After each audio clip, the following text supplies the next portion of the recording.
Hello, and welcome to Ipsa Dixit, a podcast on legal scholarship.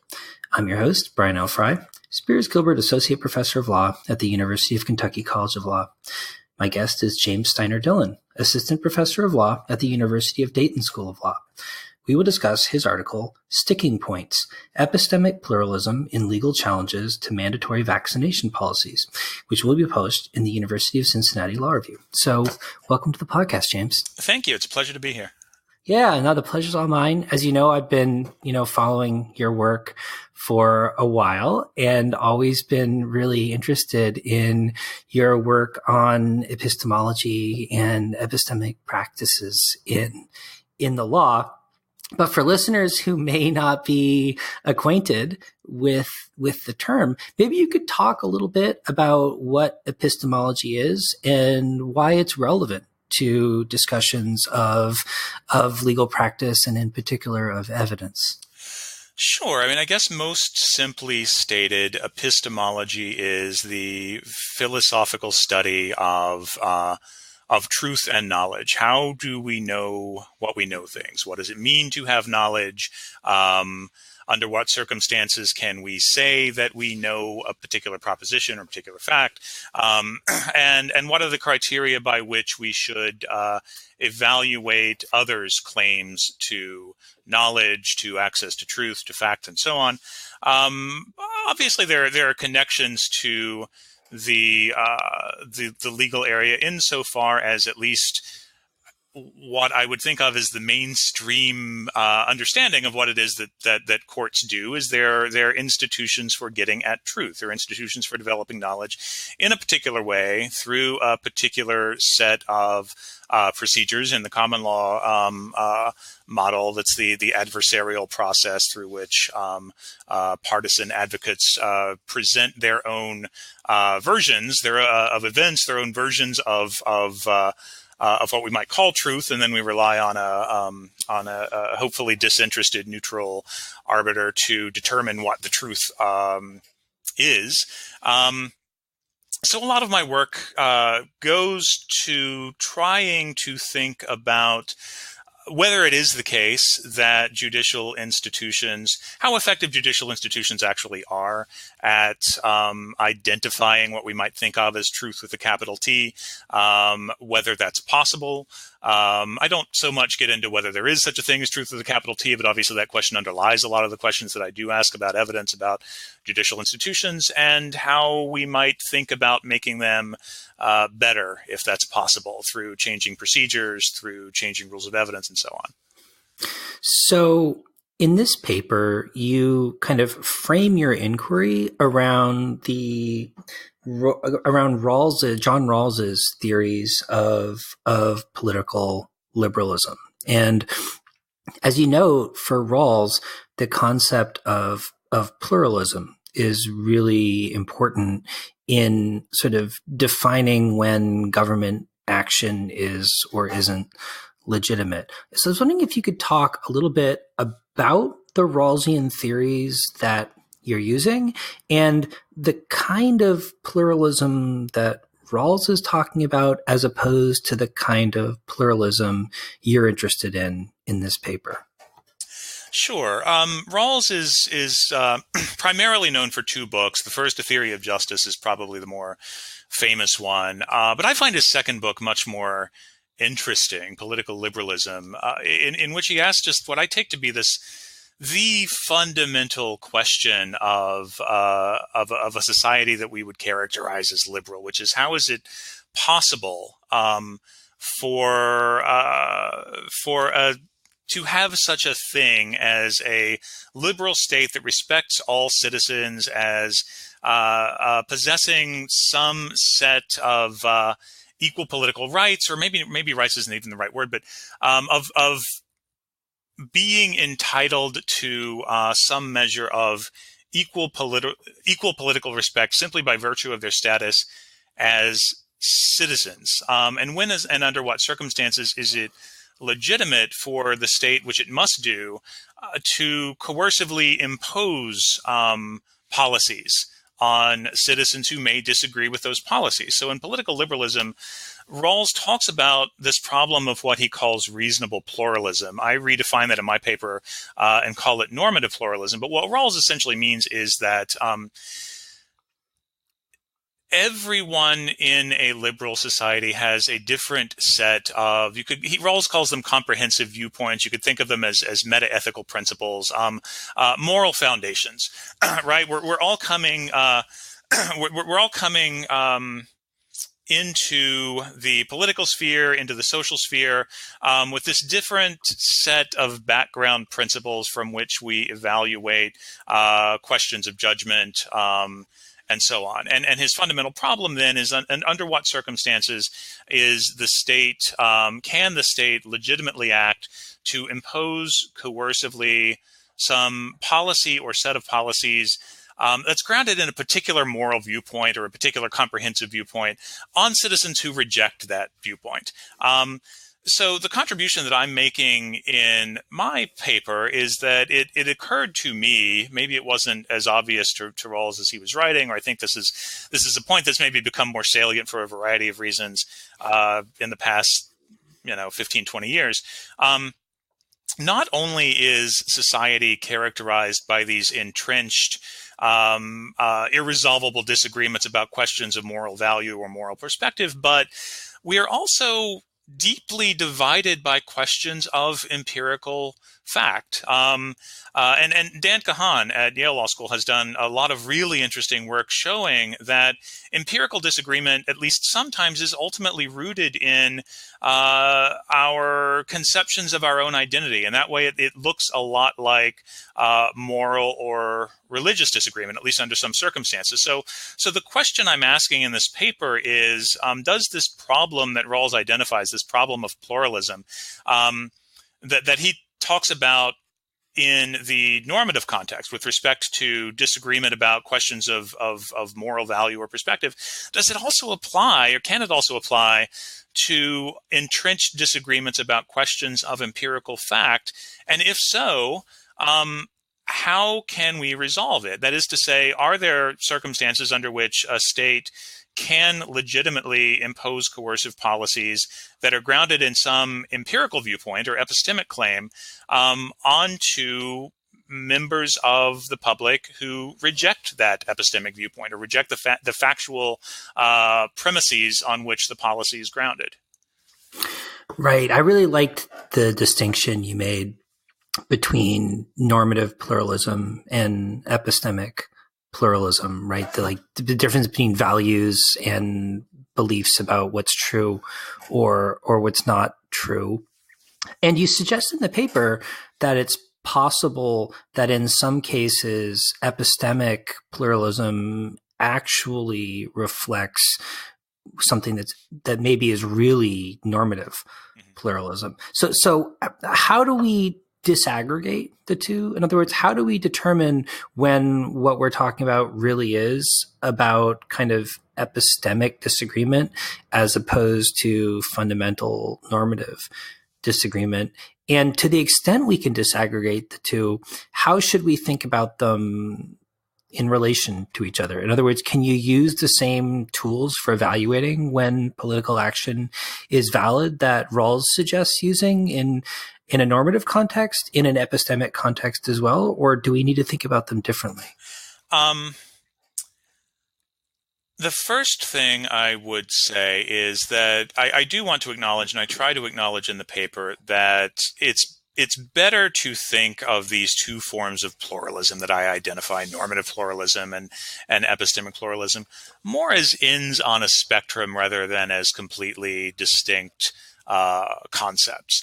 And that's so because, David Hume said that you shouldn't derive ought from is or is from ought, right? That the normative and the empirical should be distinct, but that's not generally how we think. It is true in many circumstances that our views of value or of normative truth or moral truth to some extent rest on our understanding of what is, the way the world as it exists, and the reverse is true as well. Our views about the way the world is sometimes reflect our underlying commitments about the way the world ought to be. So I use as one example of a seemingly empirical disagreement that I suspect ultimately reflects a not very deeply buried normative disagreement.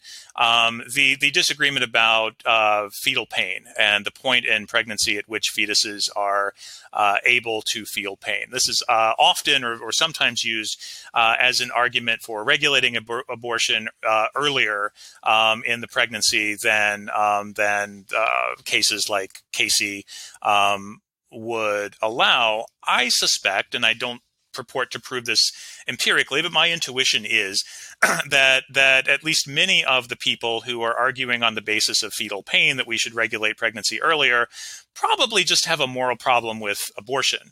The issue is, fetal pain is let's say an epistemic dog that's kind of wagging the normative tail in that argument, right? The real problem is that you think abortion is immoral and should be regulated anyway, and there's this sort of superficial factual disagreement about the point in pregnancy in which a fetus can feel pain. So I certainly think it's true that there's this connection between the normative and the epistemic, that it goes in both directions, that we sometimes do derive is from ought, that we sometimes derive ought from is.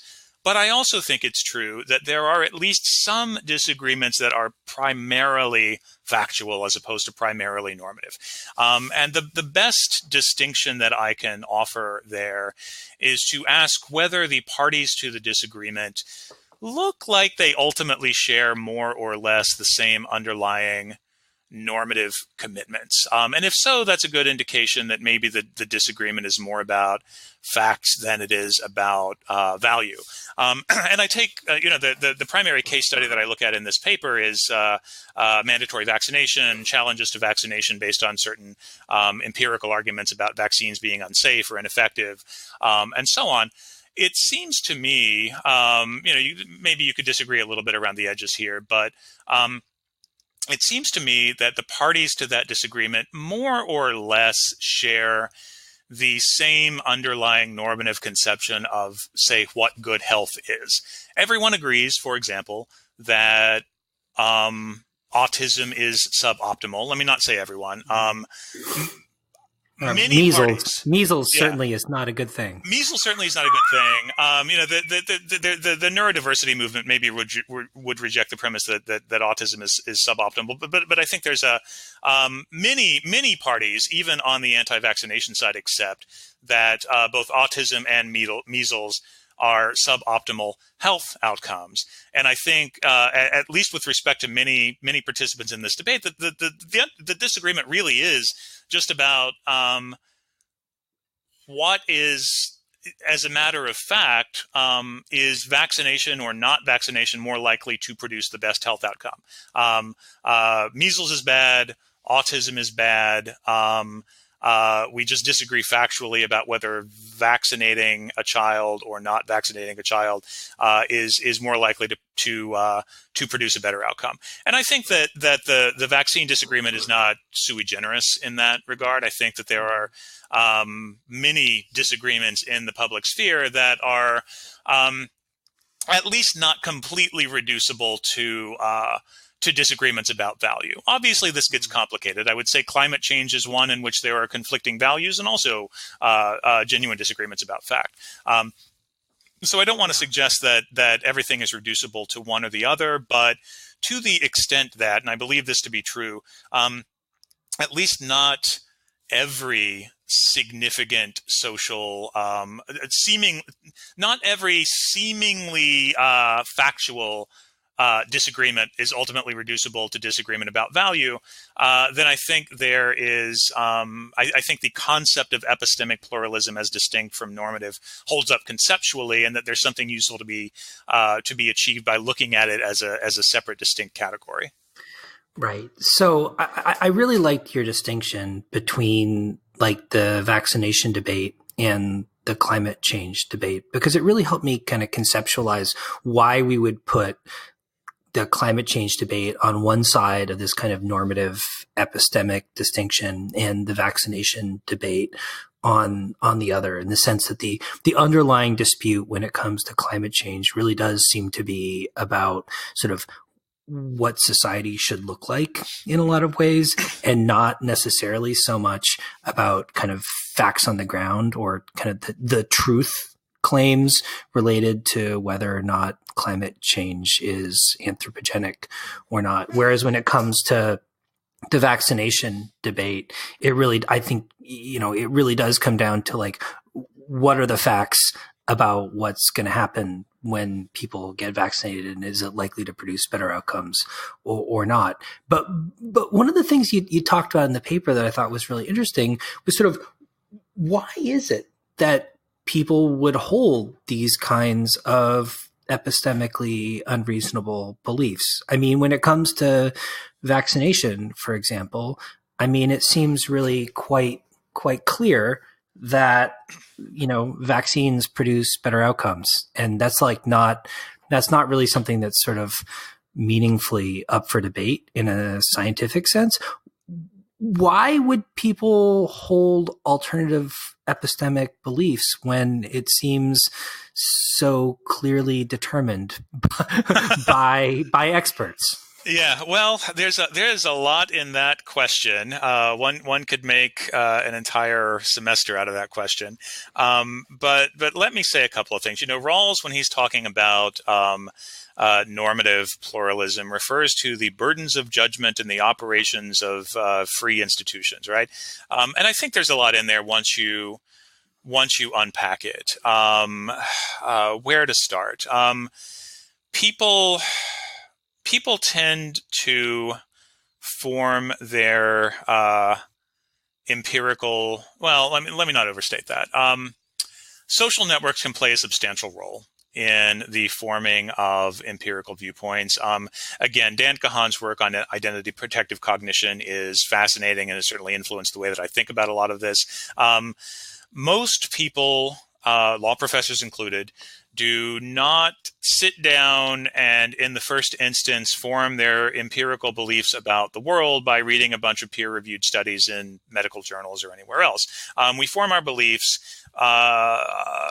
from taking in information that surrounds us, from the media, from our social acquaintances, from our personal experiences. The online world presents endless opportunity to seek out confirming information, right? To seek out information that confirms the viewpoint that we are, for whatever reason, predisposed to hold. And I guess getting back to your last question a little bit, there's values certainly play a role here, right? Normative priors certainly play a role here. I'd also recommend, I think I cite in the paper at one point Jennifer Reich's qualitative study of anti-vaccinationist parents, in which she just interviews a bunch of mostly mothers. One thing she finds is that it tends to be mothers who are making these healthcare decisions about why they are vaccine hesitant. And it's difficult to pin down any one answer to that. But what you see is that social networks play a significant role. There's often a certain mistrust of authority. You said, why don't we just defer to experts? Well, there's a long American tradition of being skeptical of claims to expertise, and I don't know that that's. There are pros and cons to that strain of sort of, I don't want to say anti-intellectualism, but there are pros and cons to this strain of American contrarianism, right? So I think part of that's playing a role. I do think that. I think the explosion of information and the proliferation of opportunities online to sort of craft one's own epistemic world is contributing to this, what you might think of as epistemic fracturing, right? I'm not the first person to say that, but I think that the fact that it has become much easier to seek out and find information that confirms the beliefs that for whatever reason one is already disposed to hold certainly contributes to the proliferation of what I end up calling epistemic unreasonableness, both with respect to the vaccination stuff and elsewhere. Right. So, at least as I understand it, a big part of Rawls's project was thinking about when we should sort of politically defer to normative pluralism and when we shouldn't. And what was interesting to me about your paper was sort of the way you engage with that question in an epistemic context. And I was wondering if you could talk a little bit about sort of like how that question differs, if at all, when it comes to questions of epistemic pluralism as opposed to normative pluralism. In other words, when should we let people disagree about the facts, even if they're wrong? And when should we tell them, sorry, but no? So Rawls in the normative pluralism context ends up saying that we are going to distinguish between reasonable and unreasonable disagreement, or reasonable and unreasonable comprehensive viewpoints or moral frameworks. And he says that he articulates this principle of what he calls public reason, the idea essentially being that when public decisions are being made, either directly by policymakers or by citizens acting in a political way, deliberating public policy, deciding how to vote, etc., reason should be articulated by reference to what Rawls calls the overlapping consensus of reasonable comprehensive viewpoints, which essentially just reflect the fundamental normative commitments of liberal democracy, right? The idea that all citizens are possessed of a certain political equality, duties of reciprocity and civility, rather than appealing directly to any individual's particular idiosyncratic moral viewpoint, reason should be drawn from this overlapping set of norms that all reasonable persons share. Now, of course, the word reasonable is doing a lot of work there, insofar as the implication of that, which Rawls really just kind of tosses off in one footnote and doesn't elaborate on very much, is that the unreasonable, the person holding an unreasonable comprehensive viewpoint or moral framework can simply be disregarded. We don't care what the Nazi thinks, not because we believe our normative commitments are true with a capital T, and this is very important for Rawls, but simply because they are the shared commitments of our society, right? His perspective is a constructivist one, right? To the extent that there is this common consensus among most members of liberal democratic society that certain values are essential, those are the values to which we should refer and defer when we're deliberating and making decisions about public policy. So what I ask in the paper is whether we can adopt a similar perspective in attempting to resolve disagreements that are grounded in epistemic pluralism. In other words, is there such a thing as an overlapping consensus of reasonable epistemic viewpoints, by which I mean epistemic methodologies, not substantive viewpoints. In other words, is there a consensus about how truth is to be determined, about how facts are to be found? And what I end up saying is, I think there is, at least with respect to a particular subset of questions that I define as scientific questions, questions about observable, testable regularities in the external world. I define it a little bit more precisely in the paper, and I should have that definition open in front of me, but I don't right now. But that's essentially the idea, right? That there's this subset of scientific questions that go to as to which we do have this consensus, the social consensus about how we are to approach those questions. We are to approach those questions through a method that, among other things, assumes the truth of scientific naturalism, that tests propositions empirically, that applies, Robert Merton's 4 principles of scientific truth, keeping in mind, of course, that this is all aspirational, right? We understand that the scientific process day to day doesn't work perfectly as Robert Merton's idealized version, right? But the idea is that we do have what I will loosely call the scientific method, realizing there's much debate and deliberation about exactly what that method consists of or whether it even exists. I think it does exist, at least to the extent that we can identify a generalized set of principles involving the making and testing of predictions by which a subset of empirical truths are to be determined, right? So I identify that as the core of what I call the principle of epistemic reasonableness, at least with respect to this subset of scientific questions. And what I end up saying is, well, two things. First of all, I believe it to be true that most everyone accepts that principle with respect to the construction of most empirical beliefs.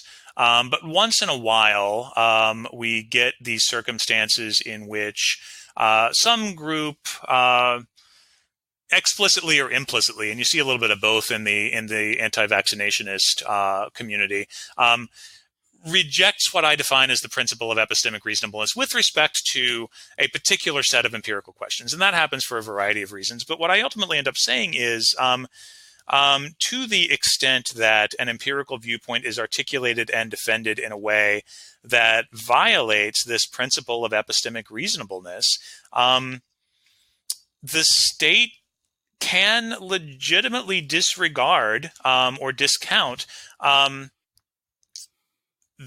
that measure or that instance. That's not the right word. The state can legitimately disregard or discount that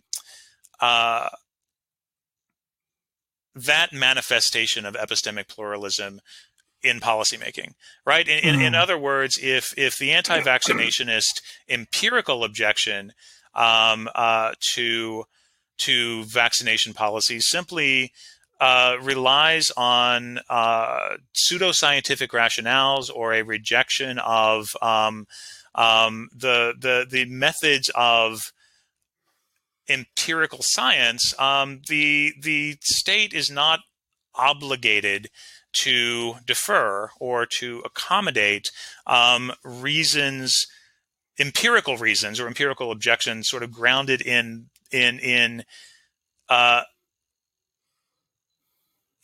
that line of thinking, if that makes sense. Yeah. So one of the things that really struck me when I was reading your paper was I was kind of wondering, like, whether you think this is more about the epistemic reasonableness of the beliefs themselves, or the sort of consequential kind of outcomes of adhering to or honoring those beliefs. So it seems like, part of the problem here is that, like, people who are anti-vaccination are not only wrong about, like, factually wrong about their beliefs about vaccines, but those beliefs have really bad outcomes, right? In the sense that, like, people get terrible diseases and die, right? And you mentioned in passing a couple other kinds of kind of pretty clearly epistemically incorrect beliefs that people hold. Things like, say, being like not believing in evolution, for example. Now that seems pretty clearly wrong too, but by contrast, like, not believing in evolution doesn't really have any particular outcomes at all. It's like, it's going to happen whether you believe in it or not, right? So should we think about, from a political liberalism perspective, should we think about those two different epistemically unreasonable beliefs in a different way? I think we can think about them differently, but the difference is at the level of policy making rather than at the level of political legitimacy. I guess I would say, first of all, one can envision bad outcomes from a lack of belief in evolution. Certain kinds of biological sciences might not be funded. You're speaking to me from Kentucky, which I believe is the home of the Creation Science Museum. It is indeed the proud home of the Creation Science Museum and the giant arc as Mhm. well. Arc experience, I believe it is. Yeah, but I think the policy question that you're raising is a valid one. I was just reading a couple of days ago. There was a headline online about some Oxford researcher making the claim that invisible aliens are breeding with human beings to prevent climate change or something like that, right? So there are a lot. And let me just say, for all of the work in the paper about how we should defer to experts, I'm pretty comfortable saying I just reject that empirical premise, that I don't quite buy the invisible alien thing. People believe there are a lot of what I would call epistemically unreasonable beliefs out there in the world, and I absolutely do not advocate that the state should bring down a hammer of orthodoxy to stamp out all of them coercively. Number one, I don't believe that's possible, and number two, I think I have no desire to live in an epistemically totalitarian state. In fact, I think the beauty of the liberal state that Rawls describes is that it does allow and encourage this kind of pluralist flourishing. And going back to John Stuart Mill's rationale for the freedom of speech and the freedom of conscience, to some extent allowing and encouraging the expression of even what seem like clearly wrong viewpoints is productive and useful insofar as once in a while someone who seems like a crackpot may have stumbled onto the truth. So I absolutely do not advocate that the state should go out and coercively impose a single model of truth upon all dissenters. But I also would say that every policy rests on some explicit or implicit set of factual premises. I think at one point in the paper I have a footnote pointing out that every policy the federal government makes at least tacitly relies on the premise that the government is not run by reptile people, which actually seems to be a belief that some people in the world hold. So the question, becomes, I think from a policy perspective, you're absolutely right that, two things. The question is not, should we or can we compel anti-vaccinationists to change their minds and accept the truth of the mainstream medical consensus that vaccination is safe and effective? I don't think we can. I don't think we should try. But I do think it's legitimate for the state in deciding what vaccination policy should be, can and should legitimately take into account the facts reflected in the mainstream medical consensus that vaccination is safe, that it's effective at preventing diseases, and that while it isn't without risk, that the benefits of widespread vaccination outweigh those risks. And also, particularly with respect to the mandatory component, the fact that a level of herd immunity is necessary to protect the entire population. So sure, absolutely. At the policy level, we need to make careful decisions about when and under what circumstances the coercive apparatus of the state is going to be enforced, not to attempt to change people's minds, but to nevertheless compel people to comply with some policy or some requirement that they may reject the factual predicates of. Under some circumstances, that's simply necessary. I think vaccination is a good example of a circumstance where at the policy level, I think that the cost-benefit trade-off probably is worth it.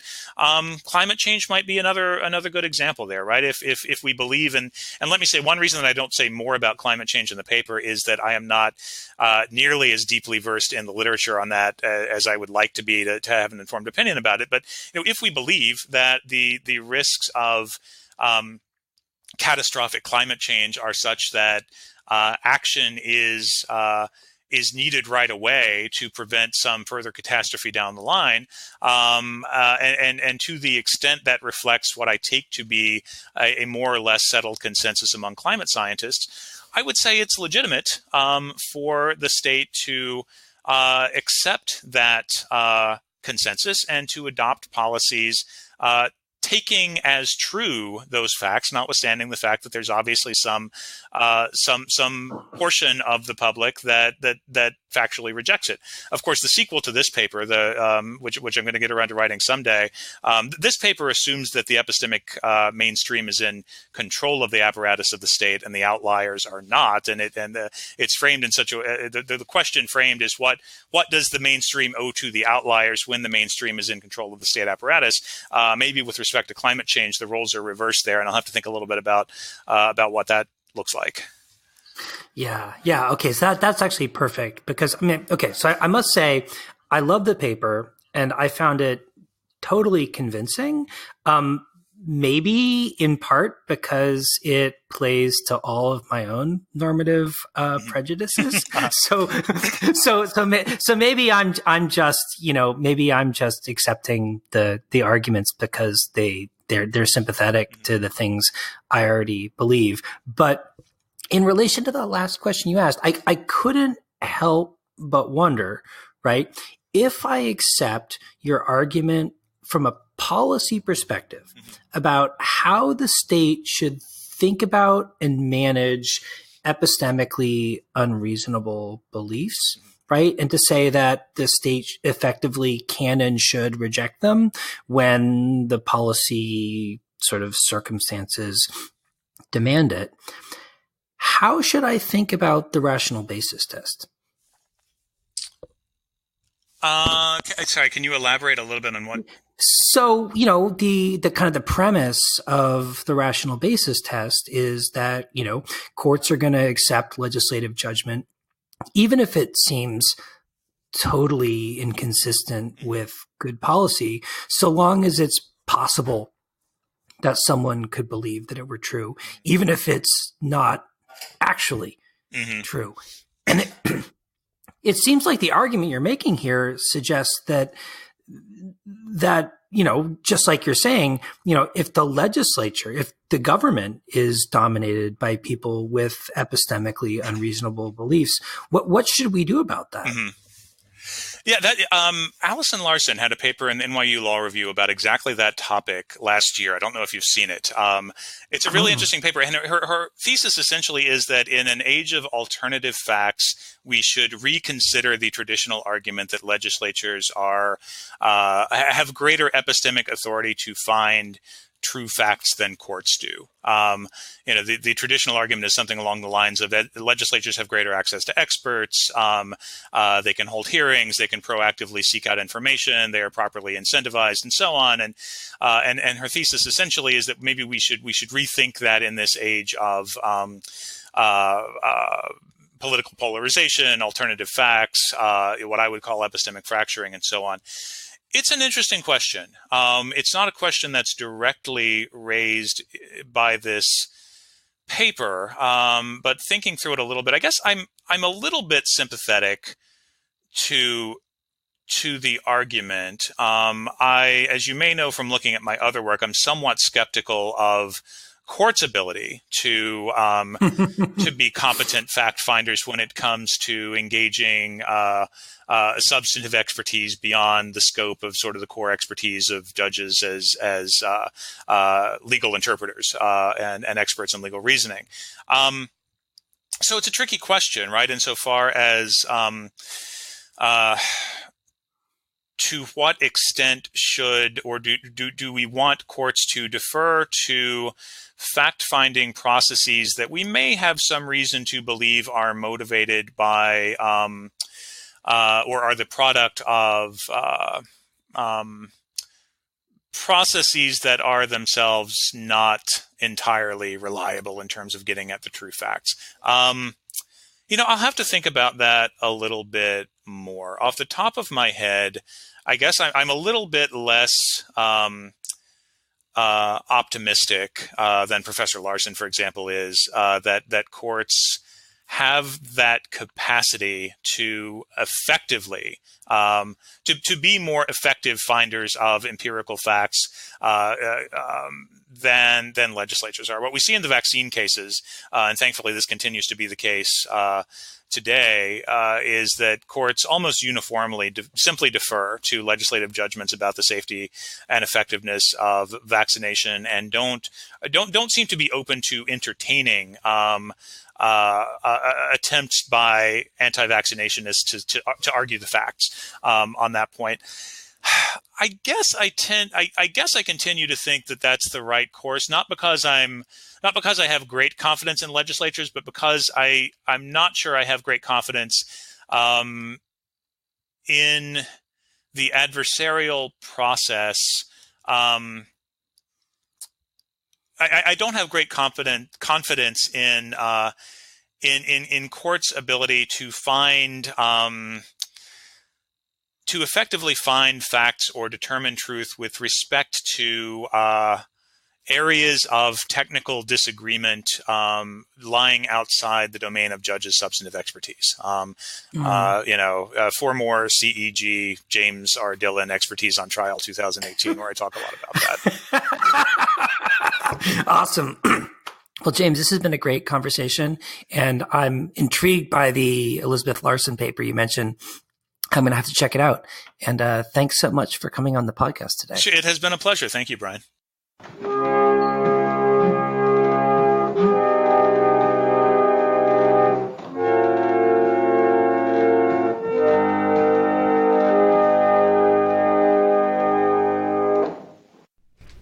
Architect Dolores Gould, what's your IQ? 138. And your EQ? EQ? Your economics quotient. Oh, I don't know much about economics. Attorney Ed Denton, how high is your economics quotient, Ed?